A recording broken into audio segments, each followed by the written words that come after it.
The stars had always been a source of wonder for Dr. Samantha Keller. Tonight, they terrified her. She sat in the dimly lit operations bay of the Terran Defense Network's orbital control station, the blue glow of data streams reflecting off her glasses.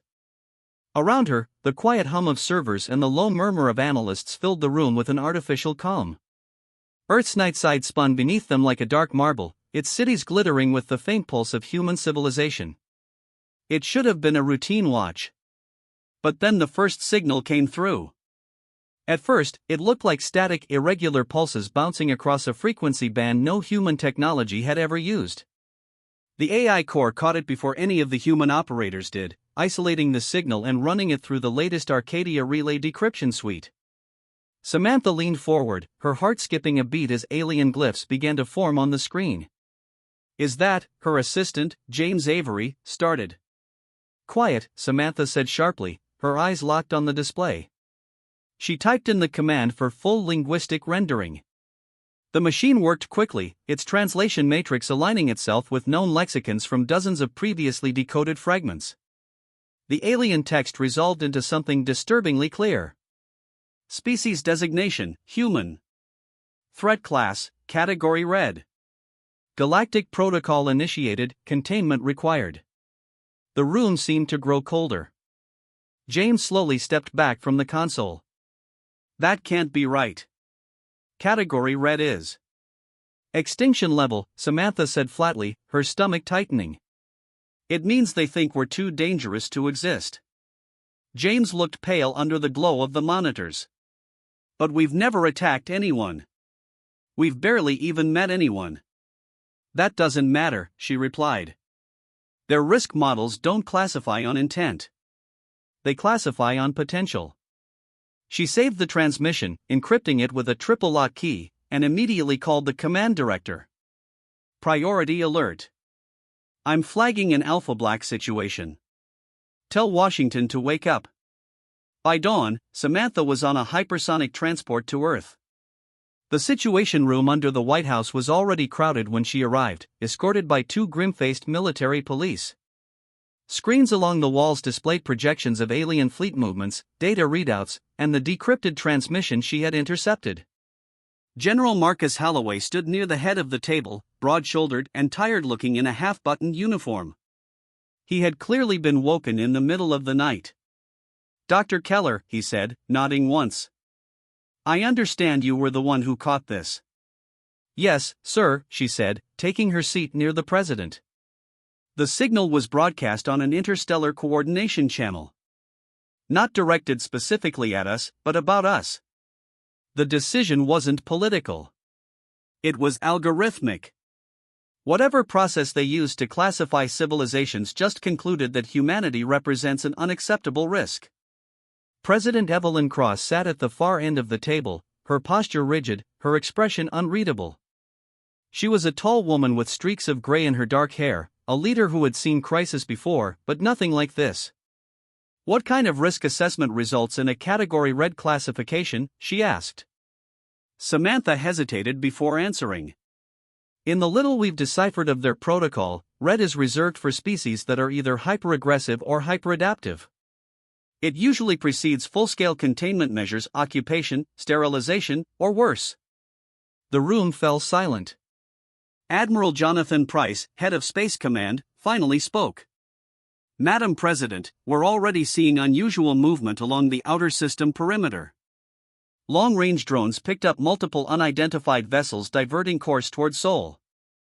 If those are containment fleets, we'll have them in system within a month." President Cross exhaled slowly, her hands folded on the table. "We have had no wars in 30 years. We've dismantled most of our nuclear arsenal. We haven't attacked or provoked any species we've made contact with. What could possibly have triggered this?" "Madam President," General Holloway said, his voice grim, "peace doesn't matter if they think we might become dangerous later.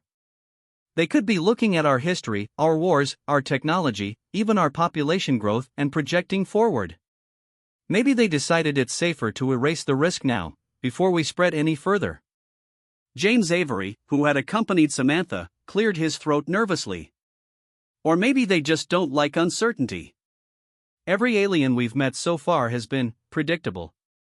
Single government, uniform culture, linear progression. We're fractured, chaotic, always fighting ourselves but somehow advancing faster every century. Maybe that chaos scares them.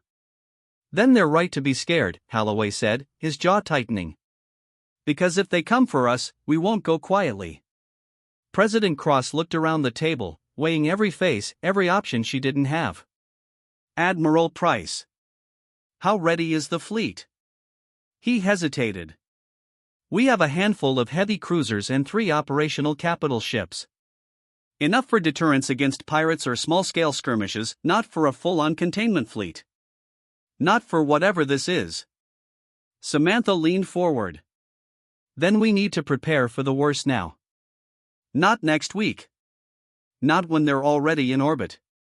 We need to reactivate the contingency programs. You're talking about Project Ares, Admiral Price said, his tone sharp. Yes, Samantha replied. Every weapons platform we mothballed, every prototype we shelved, every defensive measure we swore we'd never need, bring them back online.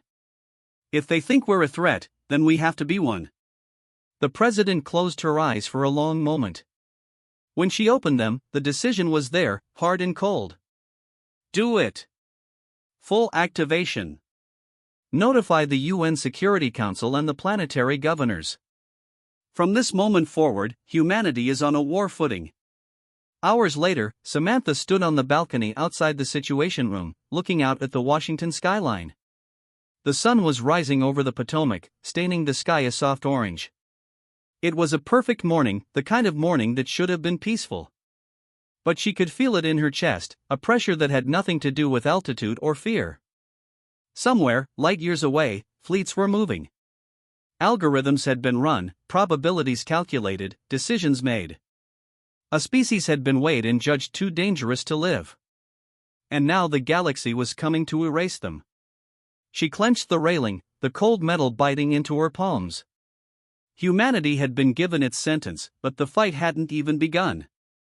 The war began not with a declaration, but with a shadow. On the 26th day after humanity's red classification, the long-range telescopes on Deimos Station caught the first glimpse, sharp, needle-shaped silhouettes, sliding into the Sol system from deep space. No light. No transmissions. No warnings. By the time they reached Mars orbit, there were 32 of them, black vessels longer than skyscrapers, gliding silently against the red planet's curve. Commander Ryan Caldwell stood on the bridge of the USS Valkyrie, Earth's most advanced warship, watching the tactical overlay shimmer across the holographic table. Each alien ship was represented by a blood-red icon, slowly closing in on the human defense perimeter. All enemy ships are holding position outside Phobos orbit, reported Lieutenant Sarah Lynn, her voice steady but tight. No weapon locks yet. No response to hails. They're waiting, Caldwell said. Waiting for what? Asked Weapons Officer Marcus Trent. Caldwell didn't answer. He didn't need to. Everyone aboard the Valkyrie already knew what this was. The alien fleet wasn't here to negotiate. It was here to judge and execute. General Marcus Holloway's voice came through the encrypted channel from Earth. Commander Caldwell. Rules of engagement are clear. If they cross the defense line, you fire. Understood? Caldwell straightened. Understood, sir. He cut the channel and looked at his crew. He saw their fear, even if they tried to hide it, young officers who had trained for skirmishes, not extinction wars. Listen to me, he said, his voice low but steady. Those ships out there think we're a threat to the galaxy. They think they can cage us, maybe wipe us out. But they've never fought humans before. We do not break. We do not kneel. Today, we show them what it means to pick a fight with Earth. A grim determination settled over the bridge. The alien fleet made the first move. Without warning, the lead ship deployed a swarm of spherical drones, each one the size of a car, glowing with cold blue light. The drones spread out, forming a web around Phobos orbit, their fields overlapping until the entire region shimmered like glass.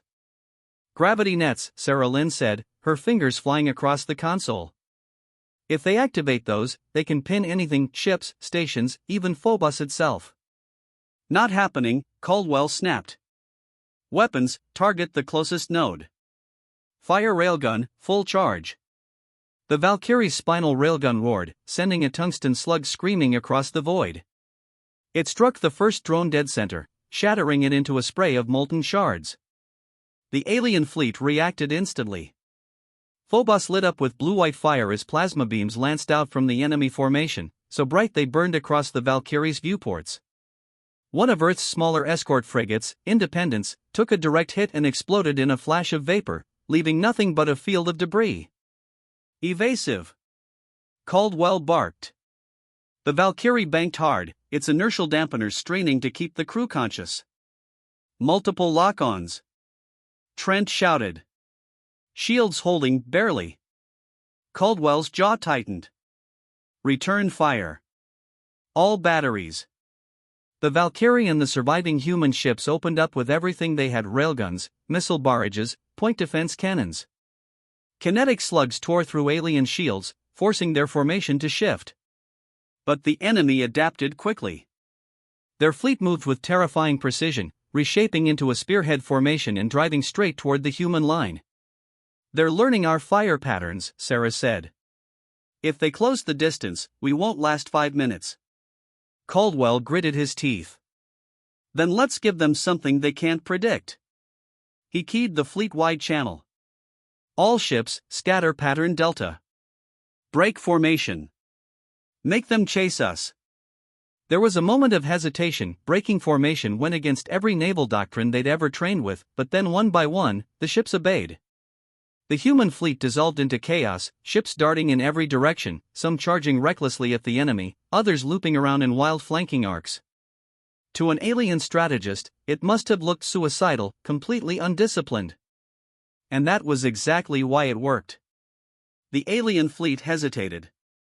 Their predictive algorithms, so precise against orderly enemies, couldn't process the sheer unpredictability of human tactics. Now! Caldwell roared. All ships, fire everything you've got. Missiles screamed through the void, slamming into exposed alien hulls. Railgun rounds punched through weakened shields. The Valkyrie's main gun fired again and again, each shot vaporizing a warship or crippling a drone cluster. For the first time, the alien formation broke. They're falling back, Sarah said, disbelief in her voice. Push them, Caldwell ordered. Don't give them time to regroup. The humans pressed the attack, chasing the retreating ships with brutal efficiency. Explosions blossomed like dying stars over Mars' orbit, debris fields growing thicker with every passing minute.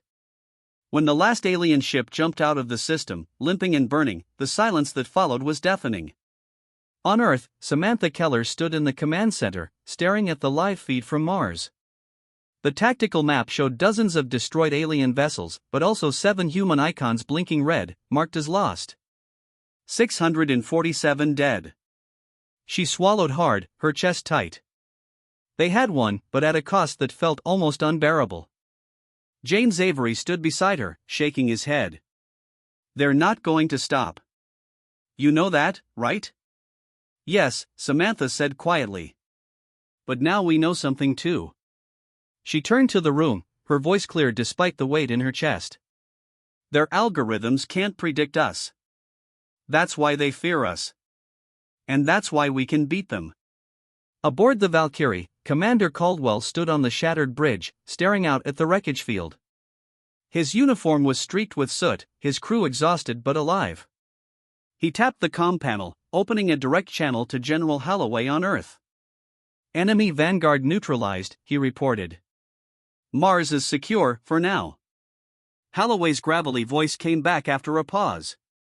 Well done, Commander. The galaxy just saw us survive something no Category Red species ever has. Caldwell looked back out the viewport, at the drifting wreckage of alien ships. He knew Holloway was right. Somewhere, across 100 star systems, this battle was already being studied.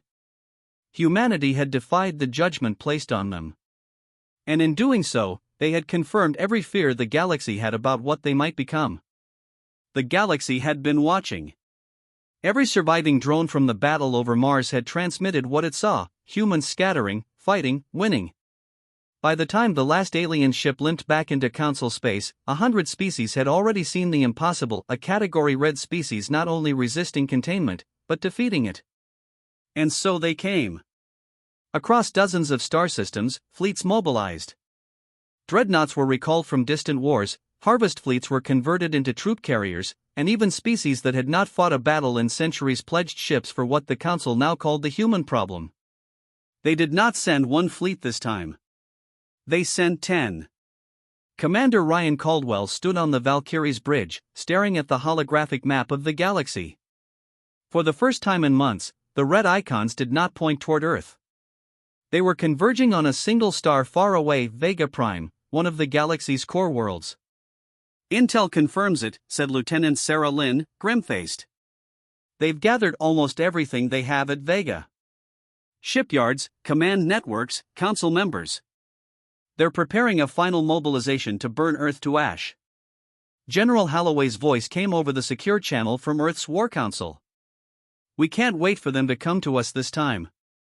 If that fleet launches, it's over before it begins. We take the fight to Vega. Full offensive." There was no hesitation on Caldwell's part. "Understood, sir." He cut the channel and turned to his crew. "You heard him. This is it. No more running. No more reacting. We end this war on their home ground." A tense silence fell over the bridge, broken only by Marcus Trent, the weapons officer. "And if we fail?" Caldwell's gaze was cold as steel. "Then we make them remember what it cost to kill us." The human fleet arrived at Vega Prime under the cover of its first true invention of war, the Ares drive. A fusion-powered jump engine so fast and unstable that no alien species had ever dared build its like. When the Valkyrie and her sister ships dropped out of jump, they appeared less than 1 light second from the planet. And staring down at Vega Prime, Caldwell saw the largest fleet he had ever laid eyes on. Hundreds of warships in perfect formation. Planetary defense rings bristling with weapons. The heart of the Galactic Council, fortified like a citadel. Sarah's voice cracked just slightly. "Sir, they outnumber us 10 to 1. Caldwell smiled without humor. "Then we've got them right where we want them." He opened the fleet-wide channel. "All ships, this is Commander Caldwell. What you're seeing is the sum total of the galaxy's fear. They think they can crush us here, erase us from history. But we've learned their tactics. We've learned their weaknesses. And today, we show them that humans are not prey, we are the storm." The channel crackled with acknowledgments. Around him, the fleet moved into attack formation. "Engage," Caldwell said. The first salvo hit the alien fleet before they even had time to adjust their firing solutions. Relativistic slugs from human railguns tore through the front line, obliterating 3 destroyers before their shields could fully activate. The alien formation faltered, just for a second, but it was enough. "Launch drop pods," Caldwell ordered.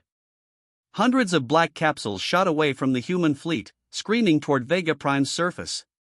Inside each pod were Earth's elite, orbital drop infantry, cyber warfare teams, and demolition specialists whose mission was simple: destroy the planet's command and control centers. The alien fleet recovered quickly. Plasmolances and graviton beams filled the void, shredding 2 of Earth's cruisers and crippling a carrier. "Shields failing," Trent shouted. "Keep firing," Caldwell roared. The battle turned into a storm of light and metal. Missiles detonated in brilliant blossoms, railgun rounds punched through enemy dreadnoughts, and alien energy beams carved across the human line. The Valkyrie herself took a direct hit to her starboard hull, alarms screamed, consoles exploded in showers of sparks. "Damage control, report," Caldwell barked. "Decks 5 through 7 are venting atmosphere." Sarah shouted back. "Seal them and stay on target," Caldwell said. Through the chaos, one truth became clear: the humans were not fighting like a fleet desperate to survive. They were fighting like predators, relentless, adaptive, impossible to predict. One by one, The alien ships began to break formation, their perfect coordination unraveling under the sheer chaos of human tactics. "Push the line," Caldwell ordered. The Valkyrie surged forward, her railgun firing at maximum power. A final slug punched through the enemy flagship, splitting it apart in a flash of fire and twisted metal. On the surface of Vega Prime, the battle was even more brutal. Samantha Keller, who had volunteered to be embedded with the Cyber Warfare Division, ran through the smoking ruins of the Primary Council complex, a data core slung over her shoulder. Alien soldiers fired from the shadows, their weapons hissing through the air, but the human infantry cut them down with disciplined bursts. "We're in," one of the techs shouted. Command uplink compromised. Feeding them false targeting data. Above their heads, the orbital defense grid turned its guns not on the human fleet, but on the alien ships still in orbit. From the Valkyrie's bridge, Caldwell watched as the planet's own weapons lit up the sky, tearing through what remained of the enemy fleet. "It worked," Sarah whispered, awe in her voice. "They're shooting their own ships." "Then finish it," Caldwell said. "End this." Hours later, the sky over Vega was filled with wreckage. The once proud fleets of the Council burned in orbit, their shattered hulks raining down like firestorms. The transmission came through at last, not a threat, not a demand, but a plea. Humanity, revised threat classification uncontainable. Negotiations requested. There was no cheering on the Valkyrie's bridge. No celebration. Only silence as the crew absorbed what they had just done. Caldwell finally exhaled. "Transmit coordinates for peace talks," he said quietly. Then he looked out at the burning planet below and added, almost to himself, "Make sure they know we didn't come here to conquer them. We came here to make sure they never try this again." Weeks later, President Evelyn Cross stood before the United Nations, her face broadcast not just to Earth, but to every surviving member of the Galactic Council. "They feared what we might become," she said, her voice carrying like a hammer. "And they were right to fear us. Because when the galaxy tried to erase us, we did not kneel. We fought. We adapted. And we survived." She looked directly into the camera. "Let this be known across every star and every system: humanity will not be caged, we will not be broken, and we will not be erased. We are Category Red, and we will never stop fighting for our future." The chamber erupted in applause. And far beyond Earth, across the fractured galaxy, countless species watched in silence and understood that something unstoppable had been born in the fires of Vega Prime. Humanity was no longer just a threat. Humanity was the ultimate threat class.